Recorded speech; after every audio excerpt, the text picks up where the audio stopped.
Hey church, so this week I want to send out 4 small videos, Tuesday through Friday. This past Sunday we talked about this idea of having joyful worship of God, and that my spirit is what directs my soul and body to praise the Lord.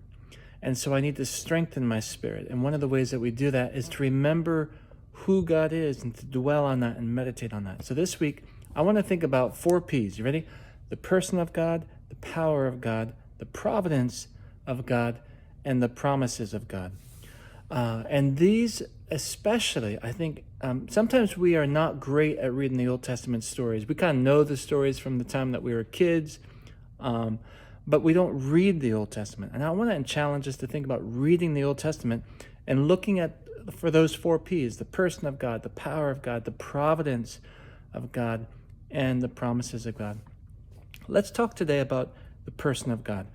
So the person of God, of course, is just his character, how he revealed himself, or how he was revealed and then identified by those who follow him. So they come out in statements like where he would say, the Lord is, fill in the blank. So for instance, I, the Lord your God, am holy. He self-identifies as a holy, set-apart God. He's set apart. He's like nothing in this world. Now we could think that if he's a holy God, he's kind of far away and distant and austere. And he is, but he's also near, because he also self-identifies saying, in fact, this is a recurring theme in the Old Testament.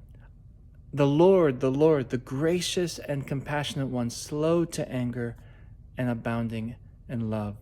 He self-identifies that. That seems to be his favorite way to identify himself. The Lord, the gracious and compassionate one, slow to anger and abounding in love.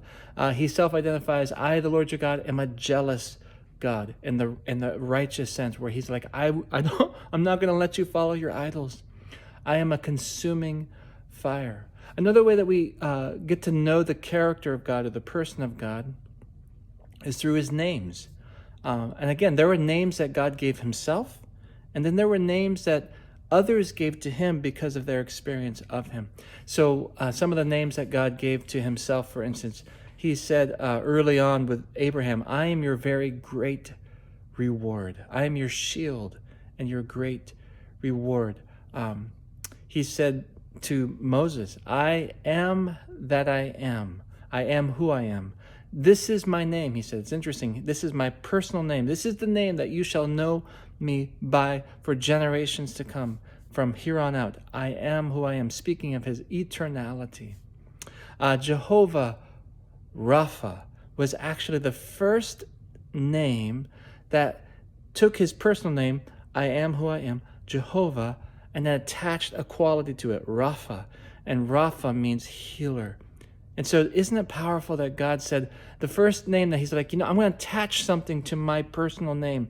I am the God who heals you. I am Jehovah Rapha. There are some names that were given to him by others.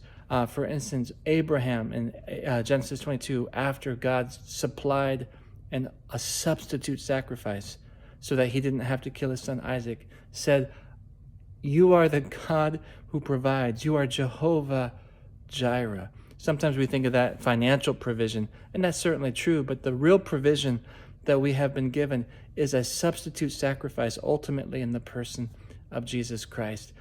Hagar said, you are the God who sees me, because she was out there in the desert and thought she was going to die, but then God saved her.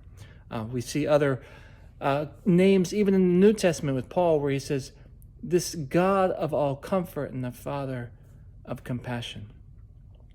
When we are reading these stories, I want to give you 2 practical challenges to think about, not just for today, but like this whole year. Be in the Old Testament. Read the Old Testament. It's so powerful to reveal, again, the person, the power, the providence, the promises of God.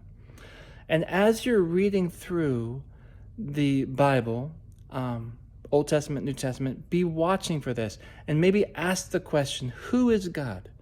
Who does God reveal himself to be?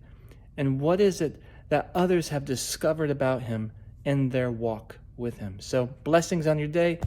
Hope this 5 minutes was helpful to you to point you towards Jesus.